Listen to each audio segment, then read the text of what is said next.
So this video is sort of connected to your stuff, what to keep, what to let go. Only instead of being about your physical possessions, your household goods, this video is about pets. So we're going to be talking about pets as the part of should you bring your pet with you or not. And if you do decide to bring them, I'll be discussing how you're actually going to be able to ship your pet to the Philippines. The first thing is you can't be selfish. You have to think about the welfare of your pet. Now, where I come from, our pets are members of the family. We love them, we care about them, we take care of them. We make sure that they're fed well, that they're properly watered, they're groomed, that they're loved, they're cared for. We see people that they'll have a dog and they literally, for the entire lifespan of their dog, that dog is chained up outside. It is not a pet, it's a burden. It's that, damn it, I gotta go buy more dog food. You know, you're annoyed because you gotta get up and go outside and get your dog the food and water and shut up dog, he's barking at people walking by. Like, you got those kind of assholes that should not have animals. And they'll have it chained up on a short ass leash or in a small little cage somewhere. Those are people that don't deserve to have animals.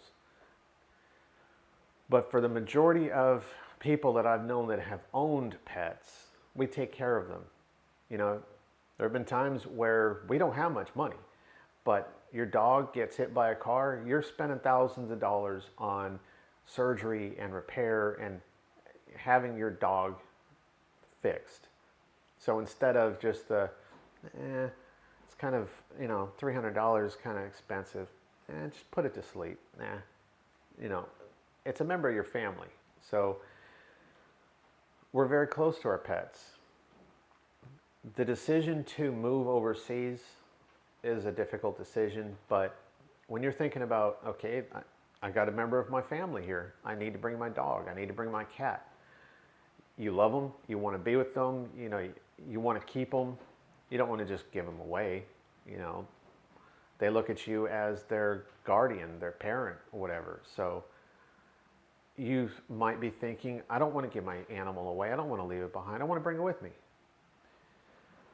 But you have to be thinking about the welfare of your pet. First off, how is it going to react from the transit part? It's going to be locked in some kind of a small cage or carrier. You're looking at probably a minimum of 20 to 30 hours from the time you put it in that cage until it's able to leave the cage. Depending on how long your flight is, where you're coming from, different holdovers and delays at different airports, having to go through customs and all this. Yeah, it's going to be a very lengthy period. And if your animal's not used to being confined in small quarters, it's going to be in there having to use the breast. It's going to be pissing and crapping inside of that small cage. You're not going to be able to let your animal out of its cage until you get it to your end destination. You're going to have to try and make sure it's got food and water and all that. It's just, the animal's going to be probably traumatized from being locked in that cage. You're going to be bringing it on aircraft. It's going to be shuttled around. There's going to be a lot of that loud noise at the airport from different engines running, from just traffic and all this different noise that's going on from the luggage machines. And it's going to be picked up and moved around and put in cargo containers and put over here. And not all of your airport employees are going to be nice and careful with those cages. So your animal's going to be getting shuffled and banged around and various temperatures, hot, cold, hot, cold. Like, as a person, to have to go through that experience would be not easy, but I'm a human. My brain is developed enough to where I can kind of understand what's going on. Animals don't. They freak out. What's going to happen to your animal? How traumatized are they going to be from that 30 plus hours in a cage? They don't see you around. They don't know what's going on. They're freaking out. You know, you got to think about what that's going to do to them. The other thing you have to think about is what life is like here in the Philippines for animals. Depending on what type of an animal you have, the living conditions here might be acceptable, or they might be completely opposite, where you in no way want to bring your animal here. Examples of what I would consider to be acceptable. Generally, we're talking about cats and dogs. If you have ferrets, snakes, something like that, those are a little bit different topic. Mostly, we're talking about dogs and cats.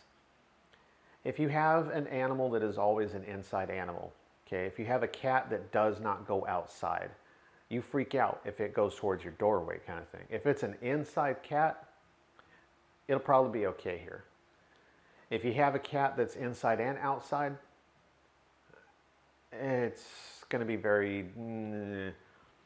If you have a dog that's a small dog, or a dog that's generally inside your house except when you have to take it out to go to the bathroom, you might be okay here, as long as you consider where you're going to be living. If you think you're going to just have a small yard and your animal's going to be safe, no, it don't work that way. Unless you've got 12 to 15 foot high walls with razor wire on it to where no living thing can get in or out, even then, there's a chance something might happen to your animal. There are people here that if they see a dog that looks really healthy, well cared for, well groomed, and they see it in your yard or somewhere like that, they might snatch it because they can sell it. It happens quite a bit here. Even with cats, it happens. So you want to make sure it's going to be in a secure location. Another thing is, around here, no matter what part of the country you live in, there's a good chance you're going to find feral dogs, feral cats. In the neighborhood that we're at, yeah, we got a lot of feral dogs. The dogs bark a lot and they'll chase after people. But the thing is, when they're doing all that, you can see their tail up and kind of wagging. They're not in attack mode, they're in play mode, or they're in that, oh, hey, look, there's somebody new going through my territory, bark, bark, bark, right? They're not typically going after people to bite on them unless that person is either an asshole and decides they're going to throw shit at the animals or try to hit the animals, or if they are running from the animals, at which time the animal thinks it's, oh, look, it's a game, it's playtime, let's go chase the human. But they don't typically bite people unless that is a very violent animal or you actually do something to it, or if they have a history of other people trying to beat on it or something. But you're going to find that there are going to be very aggressive, violent animals out there. Even if you have your dog on a leash and you're just walking down the street so it can go for a walk and take a crap. If there are any of these feral animals around, you got to be real careful. They will come after your dog, your cat, whatever, and possibly kill it or seriously injure it. It's just a problem here. If you have, say, a cat, for example, and you're worried about it getting outside, if your animal is used to being outside, what it's going to be used to and accustomed to in your home country, in that environment, is nothing like the way it is here. Not only do you have all these wild stray cats, dogs, and whatever else that's out, depending on where you live, there could be monkeys, who knows. There are things that are dangerous about the environment here. One example is a lot of these houses here that have lower walls. As an anti-burglary feature, they will take shards of broken glass, nails, metal shards, whatever, and embed it into the top of that concrete wall, essentially making it like razor wire along the top of that wall. So anybody trying to climb over that wall, they're going to get impaled and cut up on all them broken glass shards and nails and stuff.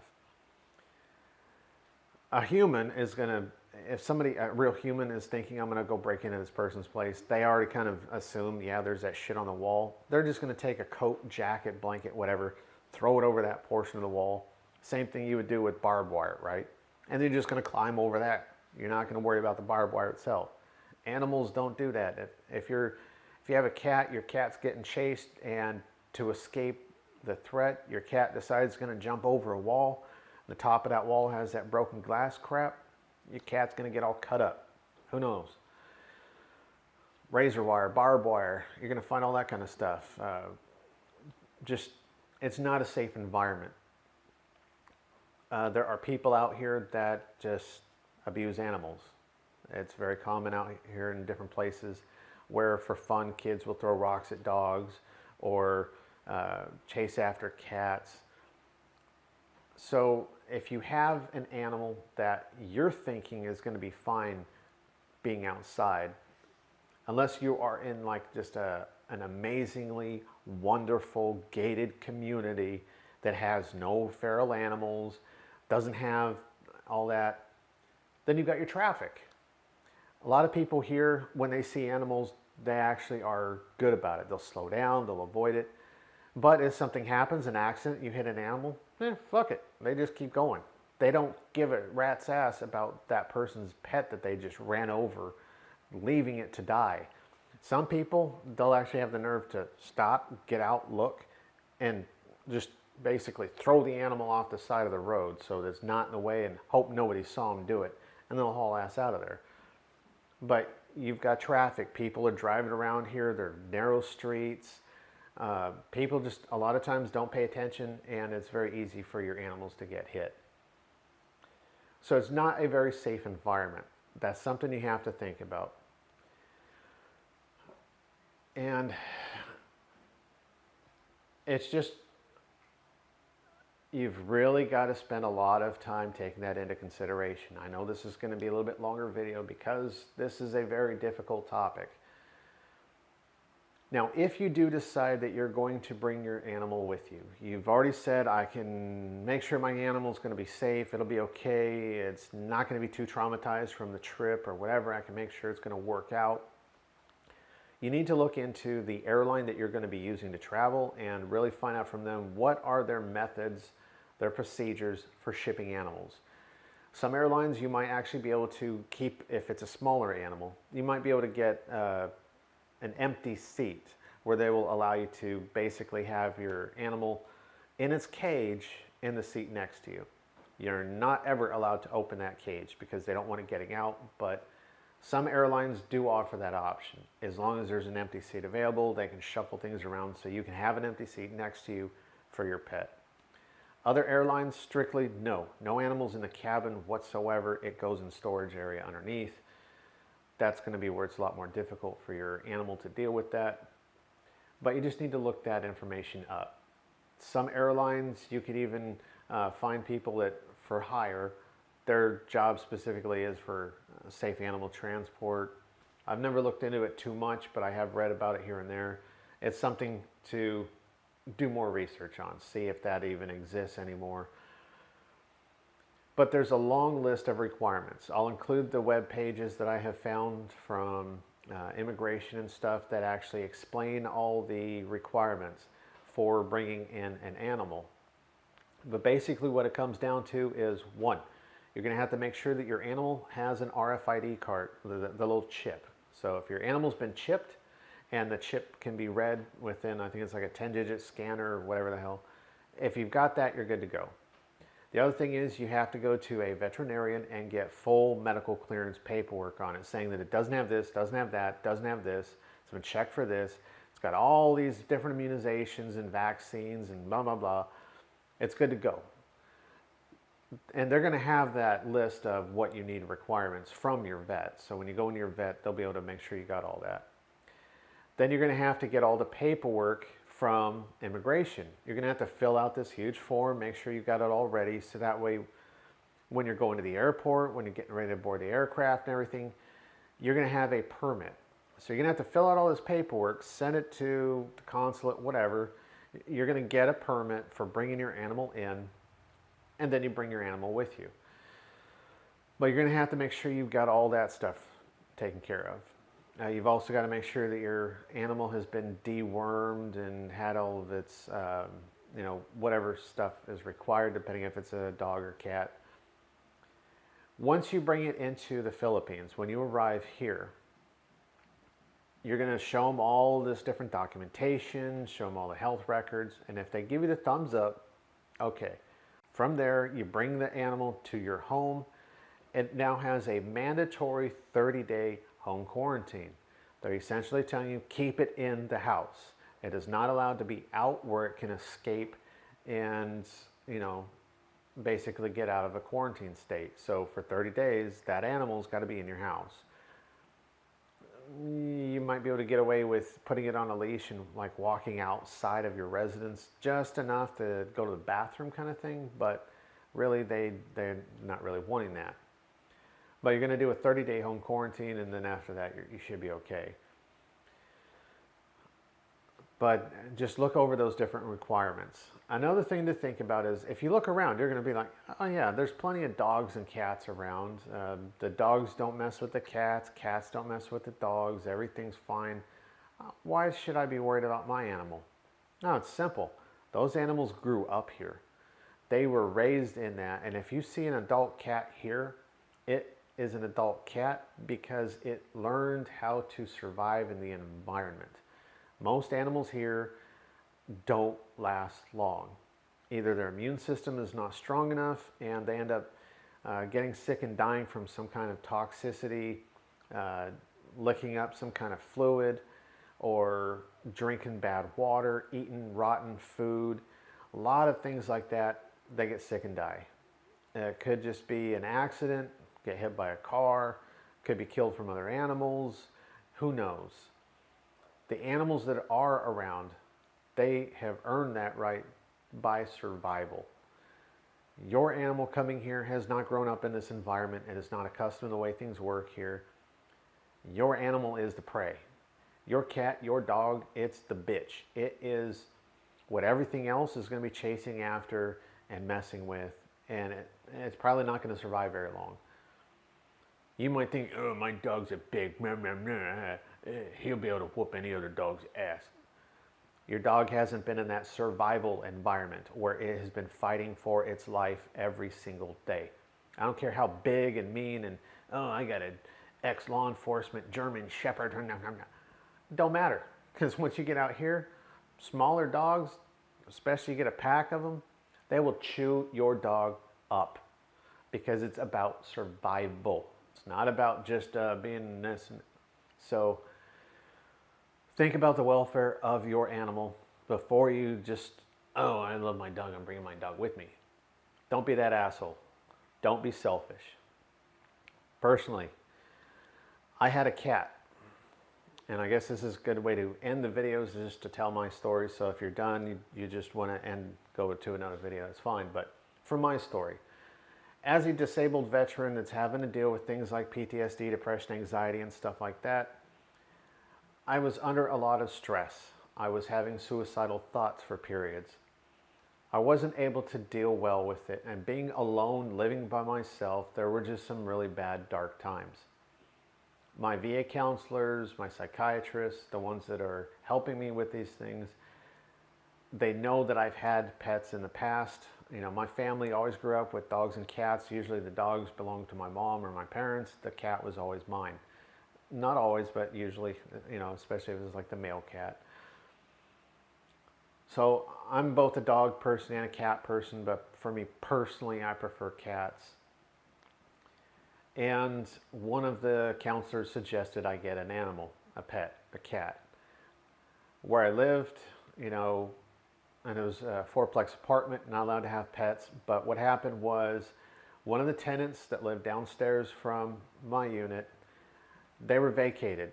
They got arrested for drug possession or whatever, and they had a cat that was an outside cat. When that girl's parents, after she was arrested and everything, when the parents came to basically clean her apartment out and move her out of there, they left the cat behind. So here's this cat that is a young male cat, abandoned. Doesn't know the city, doesn't know the area. He hadn't been there for very long. Now he's abandoned. Nobody there to feed him, water, any of that. And it's getting close to winter time. I started adopting the cat. Just to shorten it down, essentially the cat I adopt and we get along well together. I'm able to get a letter from the VA that this is an emotional support animal, so I don't have to worry about like my landlord saying, oh, you're not allowed pets. But really, if you have never had pets, you won't even understand this, but my cat, from what I can say, he's the reason I'm still here today.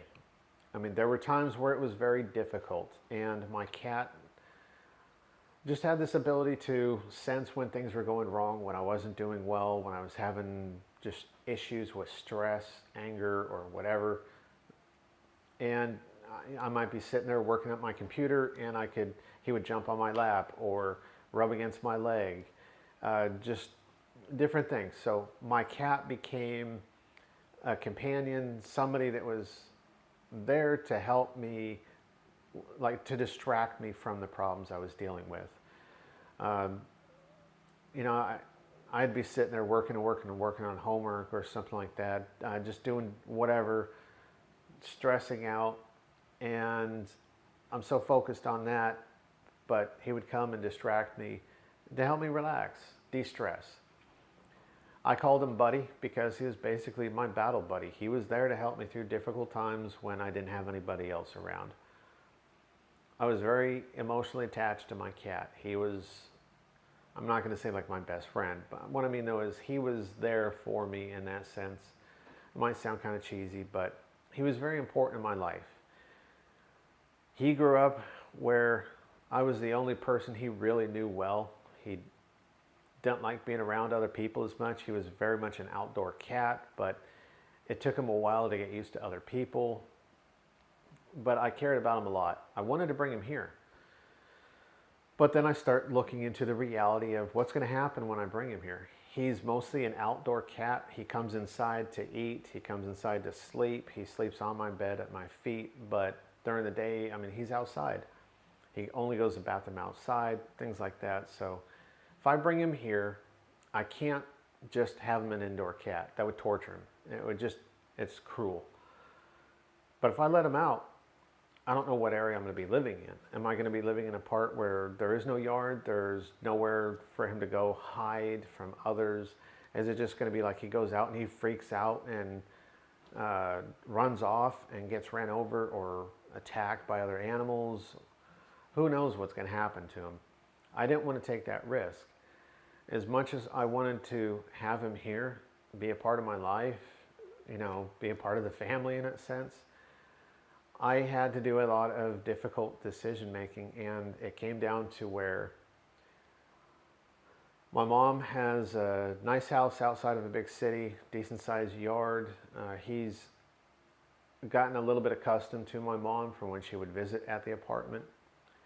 And I realized that the best option was to give him to my mom so that he could live there and enjoy his life having that freedom. Somebody that's going to be there to take care of him, make sure that he's loved and played with and just has a good life. I'm not going to be able to see him anymore. I can't, you know, I had to give him up. I had to let go of something very important to me, but I had to do so for his welfare. It hurt. It was not an easy decision to make. It was a very emotional time when I was getting ready to leave, you know, getting ready to grab my suitcases, everything that's already been packed, and I'm loading up the car to go to the airport. It's not easy trying to say goodbye to him, especially when he doesn't know what's going on. He doesn't know this is goodbye. He's just, you know, whatever. But you know, it could be years before you see him again. You might not ever see him again. It's not easy. And I know anybody out there, any of you guys that have a dog or a cat, whatever your pet is that you care a lot about, this is one of those things you're going to have to make that call. So that's pretty much the end of the story and the end of this video. It is definitely a little bit longer than some of the others, but that's because this is a very difficult topic to talk about, and it is something very important for you to think about. The logistics of getting your pet here just depends on where you live. If you're from Australia, you're a very short flight to the Philippines. The time that your animal's going to have to be locked in a cage or anything like that, the time that they're going to be going through all that, not that long. It's not going to be that bad, but still. If you're coming from the U.S., especially like East Coast U.S. or something, where you might be looking at 40 plus hours from the time you put the animal in its cage to when you get to a house, a condo, apartment, a hotel, or something where it's able to come out of the cage and have freedom again. Not going to be easy. And it's just that the environment, you know, especially if you live in a condo. You obviously can't have an outdoor animal when you live in a condo. You have no yard. There isn't anything like that. You try to take it out on a leash with the city streets and like, It's very difficult. So if you do love animals, one last thing to think about before I end this. There are plenty of animals here that you are able to adopt. You don't have to go out and pay money to buy a specially bred animal with all of its paperwork. And no, just get you an animal that somebody has extra. You want a cat, somebody's cat had kittens and they're just trying to find a good home for them. Adopt one. Pay the money to take it to a vet, get it its shots and whatever else, and take care of it. Adopt a pet. So if you want a pet after you move here, you can do that. That way that animal is able to grow up here. It's able to basically get used to this environment. You don't want to try and have an animal here that's not going to fit. So thanks for watching. Really hope this has been useful. And sorry if that means you're going to have to let go of a family member, but you've got to do what's best for them.